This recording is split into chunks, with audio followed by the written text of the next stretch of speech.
Hello everyone. Welcome to our fourth episode of Superstar Locomotives.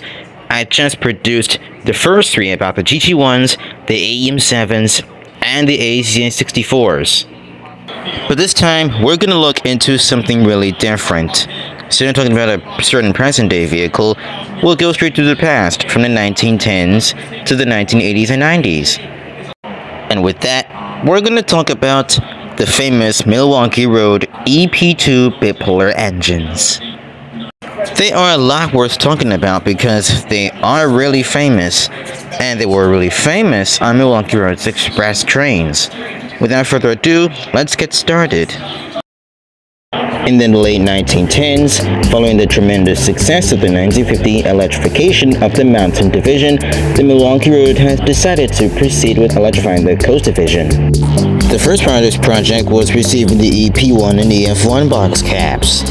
The P units were only used for passenger, while the F units are used on freights.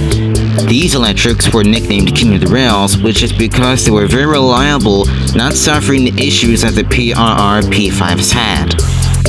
In 1917, the Milwaukee Road began ordering 5 new electric locomotives from General Electric for $200,000 apiece, equal to $5 million today. These new electric locomotives would become known as the EP-2s. And with that, the Milwaukee Road ordered 5 units, numbered 10,250 through 10,254. Their design was radically different from the box cab locomotives previously provided by General Electric for initial electrification of the Mountain Division 2 years earlier. The Milwaukee Road was the only railroad to order this design of locomotive from GE. They first came to symbolize the Olympian, the railroad's premier train from Chicago to Seattle. Their unique appearance and power made them ideal for publicity purposes, and there was a series of demonstrations in which a bipolar was able to outpull contemporary steam locomotives. During a short period of testing on the Mountain Division, the EP-2s were shown to be less expensive to operate than the GE and Westinghouse electric locomotives then in use.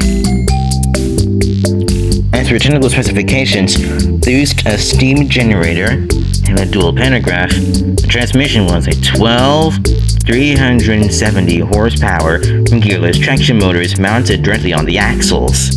They ran on 4 feet and 8.5 inches standard gauge trackage. They had 44-inch wheel diameters, with the leading ones being 36 inches. They measured at 76 feet in length and 10 feet in width, with the body height being 14 feet 11 inches.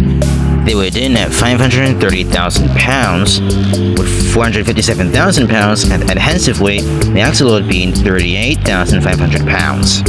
They are rated for a top speed of 70 miles per hour, 4,440 horsepower, tractive efforts of 116,000 pounds by force. Also, their pantographs measured at 16 feet 8 inches. And instead of being at the front or the back of the engine, the cab is placed on the center. The Milwaukee Road EP-2s are also equipped with WEPCO E2 air horns. Here are a few examples.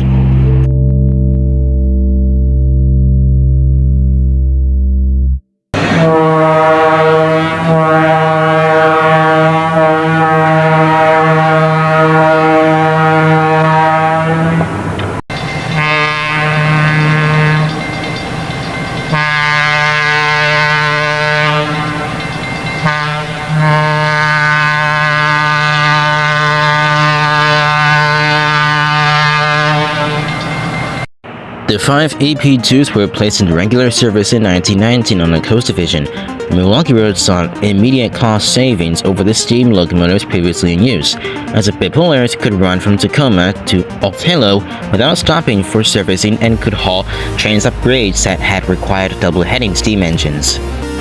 The reason why they were nicknamed bipolars is because of their unique bipolar electric motors, which had 2 field poles and were mounted directly beside each axle. The armature was attached straight to the axle, creating a gearless design. They had whisper quiet operation with no gears meant no gear whines or no motor hum, just smooth silent power. They gave passengers tours attractions on the coast division, not just a route, a scenic experience. Seeing the Cascade Mountains, pictured sound views, historic towns, engineering marveled bridges, and comfort and style. The layout of the bipolars was unusual as well. The locomotive car body consists of 3 sections. The small center section contained a boiler for heating passenger cars, while the larger sections contained the locomotive's electrical equipment in a distinctive round-topped hoods as well as operator cabs. The locomotives were considered as breathtaking for a mix of engineering brilliance, visual impact, and operational performance that was ahead of their time, making them superstars of Milwaukee Railroad's express trains. By 1939, they were renumbered E1 through E5 to reflect a system-wide update in classification. In 1946, the Milwaukee Road began repainting the EP-2s into bold orange and maroon, whilst planning on upgrading the Olympian train to Hiawatha standards. In June 1947, the Olympian Hiawatha debuted with more Erie-built diesels, spacious lightweight coaches, and later on, Superdomes and Skytop lounge cars were added to the consist. But the Erie-built diesels are not the only ones to pull the train. The EP-2's got a chance too as well. The reason why they were chosen to pull this premier transcontinental express train is because their bold orange and maroon colors matched the schemes of the coaches, thus seeing them as primarily express passenger engines. The stripes also lined up with the Milwaukee Road's express coaches as well, pulling them as well, without needing to stop or fill up. And for about 6 years, the EP-2s pulled the Olympian Hiawatha independently or as doubleheaders. In 1949, Bipolar unit number E3 was displayed in full streamlined glory, representing the cutting edge of electric passenger service and drawing crowds as a symbol for modern rail travel at the 1949 Chicago Railroad Fair. They ran alongside the EP-3s nicknamed Quills and the EP-4s nicknamed Little Joes. They also pulled the Olympian Hiawatha, connecting passengers to the Twin Cities Hiawatha. The bipolars were designed to be able to pull any Milwaukee Road passenger train singly and were originally delivered without multiple unit controls. General Electric claimed a top speed of over 90 miles per hour for the locomotives, but the Milwaukee Road rated them at 70 miles per hour. They ran alongside the Class F and Class A steam locomotives and the E units, which also pulled Milwaukee Road's Hiawatha Express services such as the Midwest Hiawatha, the Northwoods Hiawatha, the Afternoon Hiawatha, and the Chippewa Hiawatha, with some transferring passengers to and from the Empire Builder and North Coast Limited. The EP-2s operated on the Coast Division until 1953 for most of that time period without any serious rebuilding. What also happened in 1953 is that the EP-2s were repainted in yellow, but some of the express coaches were repainted in 1955. The bipolars saw decreased use between 1954 and 1957 and were transferred off the Coast Division to the Mountain Division in mid-1957. Their problems persisted. Moreover, passenger train speeds in the Rockies were gradually in excess of the coast top speed of 60 to 65 miles per hour, further exacerbating these problems. In this photo on April 29, 1958, EP-2 bipolar number E4 is pausing to make a station stop at Deer Lodge, Montana to pick up passengers and have a crew change. And on the same day, Locomotive E1 is seen in Butte, Montana, having a little rest before starting its next express passenger run.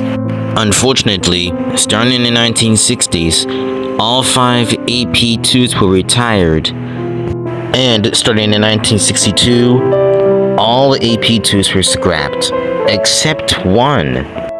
Locomotive E2, which was donated to the National Museum of Transportation in St. Louis, Missouri.